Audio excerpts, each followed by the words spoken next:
Laura by Saki. "You are not really dying, are you?" asked Amanda. "I have the doctor's permission to live till Tuesday," said Laura. "But today is Saturday. This is serious," gasped Amanda. "I don't know about it being serious. It is certainly Saturday," said Laura. "Death is always serious," said Amanda. "I never said I was going to die. I am presumably going to leave off being Laura, but I shall go on being something. An animal of some kind, I suppose. You see, when one hasn't been very good in the life one has just lived, one reincarnates in some lower organism. And I haven't been very good when one comes to think of it. I've been petty and mean and vindictive and all that sort of thing when circumstances have seemed to warrant it." "Circumstances never warrant that sort of thing," said Amanda hastily. "If you don't mind my saying so," observed Laura, "Egbert is a circumstance that would warrant any amount of that sort of thing. You are married to him, that's different. You've sworn to love, honor, and adore him. I haven't." "I don't see what's wrong with Egbert," protested Amanda. "Oh, I dare say the wrongness has been on my part," admitted Laura dispassionately. "He has merely been the extenuating circumstance. He made a thin, peevish kind of fuss, for instance, when I took the collie puppies from the farm out for a run the other day. They chased his young broods of speckled Sussex, and it drove 2 sitting hens off their nests, besides running all over the flower beds. You know how devoted he is to his poultry and garden. Anyhow, he needn't have gone on about it for the entire evening, and then have said, 'Let's say no more about it,' just when I was beginning to enjoy the discussion. That's where one of my petty vindictive revenges came in," added Laura with an unrepentant chuckle. "I turned the entire family of speckled Sussex into his seedling shed the day after the puppy episode." "How could you?" exclaimed Amanda. "It came quite easy," said Laura. 2 of the hens pretended to be laying at the time, but I was firm. And we thought it was an accident.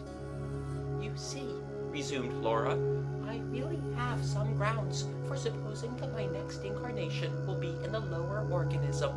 I shall be an animal of some kind. On the other hand, I haven't been a bad sort in my way, so I think I may count on being a nice animal, something elegant and lively, with a love of fun. An otter, perhaps." "I can't imagine you as an otter," said Amanda. "Well, I don't suppose you can imagine me as an angel if it comes to that," said Laura. Amanda was silent. She couldn't.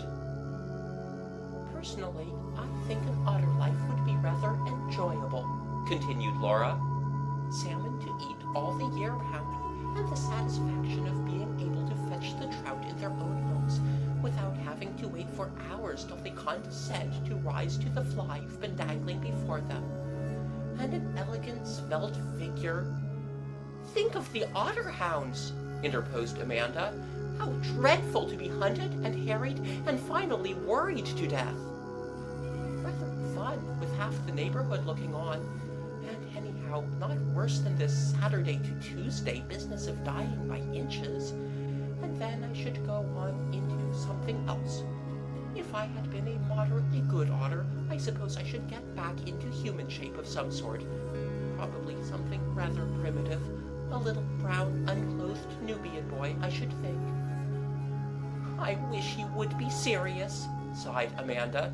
"You really ought to be if you're only going to live till Tuesday." As a matter of fact, Laura died on Monday. "So dreadfully upsetting," Amanda complained to her uncle-in-law, Sir Lulworth Quayne. "I've asked quite a lot of people down for golf and fishing, and the rhododendrons are just looking their best." "Laura always was inconsiderate," said Sir Lulworth. She was born during Goodwood Week, with an ambassador staying in the house who hated babies." "She had the maddest kind of ideas," said Amanda. "Do you know if there was any insanity in her family?" "Insanity? No, I never heard of any. Her father lives in West Kensington, but I believe he's sane on all other subjects." "She had an idea that she was going to be reincarnated as an otter," said Amanda. "One meets with those ideas of reincarnation so frequently, even in the West," said Sir Lulworth, "that one can hardly set them down as being mad. And Laura was such an unaccountable person in this life that I should not like to lay down definite rules as to what she might be doing in an after state." "You think she really might have passed into some animal form?" asked Amanda. She was one of those who shaped their opinions rather readily from the standpoint of those around them. Just then, Egbert entered the breakfast room, wearing an air of bereavement that Laura's demise would have been insufficient in itself to account for. "4 of my speckled Sussex have been killed," he exclaimed. "The very 4 that were to go to the show on Friday. One of them was dragged away and eaten right in the middle of that new carnation bed that I've been to such trouble and expense over. My best flower bed and my best fowl singled out for destruction. It almost seems as if the brute that did the deed had special knowledge how to be as devastating as possible in a short space of time." "Was it a fox, do you think?" asked Amanda. "Sounds more like a polecat," said Sir Lulworth. "No," said Egbert. "There were marks of webbed feet all over the place, and we followed the tracks down to the stream at the bottom of the garden. Evidently an otter." Amanda looked quickly and furtively across at Sir Lulworth. Egbert was too agitated to eat any breakfast, and went out to superintend the strengthening of the poultry yard defenses. "I think she might at least have waited till the funeral was over," said Amanda in a scandalized voice. "It's her own funeral, you know," said Sir Lulworth. "It's a nice point in etiquette how far one ought to show respect to one's own mortal remains." Disregard for mortuary convention was carried to further lengths next day. During the absence of the family at the funeral ceremony, the remaining survivors of the speckled Sussex were massacred. The marauders' line of retreat seemed to have embraced most of the flower beds on the lawn, but the strawberry beds in the lower garden had also suffered. "I shall get the otter hounds to come here at the earliest possible moment," said Egbert savagely. "On no account! You can't dream of such a thing!" exclaimed Amanda. "I mean, it wouldn't do so soon after a funeral in the house." "It's a case of necessity," said Egbert. "Once an otter takes to that sort of thing, it won't stop." "Perhaps it will go elsewhere now there are no more fowls left," suggested Amanda. "One would think you wanted to shield the beast," said Egbert. "There's been so little water in the stream lately," objected Amanda. "It seems hardly sporting to hunt an animal when it has so little chance of taking refuge anywhere." "Good gracious," fumed Egbert. "I'm not thinking about sport. I want to have the animal killed as soon as possible." Even Amanda's opposition weakened when during church time on the following Sunday, the otter made its way into the house, raided half a salmon from the larder, and worried it into scaly fragments on the Persian rug in Egbert's studio.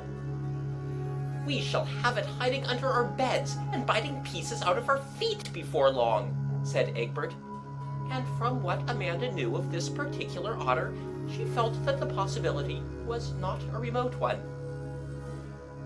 On the evening preceding the day fixed for the hunt, Amanda spent a solitary hour walking by the banks of the stream, making what she imagined to be hound noises. It was charitably supposed by those who overheard her performance that she was practicing for farmyard imitations at the forthcoming village entertainment. It was her friend and neighbor Aurora Burritt who brought her news of the day's sport. "Pity you weren't out. We had quite a good day. We found it at once in the pool just below your garden." "Did you kill?" asked Amanda. "Rather. A fine she-otter. Your husband got rather badly bitten in trying to tail it. Poor beast, I felt quite sorry for it. It had such a human look in its eyes when it was killed. You'll call me silly, but do you know who the look reminded me of? My dear woman, what is the matter?" When Amanda had recovered to a certain extent from her attack of nervous prostration, Egbert took her to the Nile Valley to recuperate. Change of scene speedily brought about the desired recovery of health and mental balance. The escapades of an adventurous otter in search of a variation of diet were viewed in their proper light.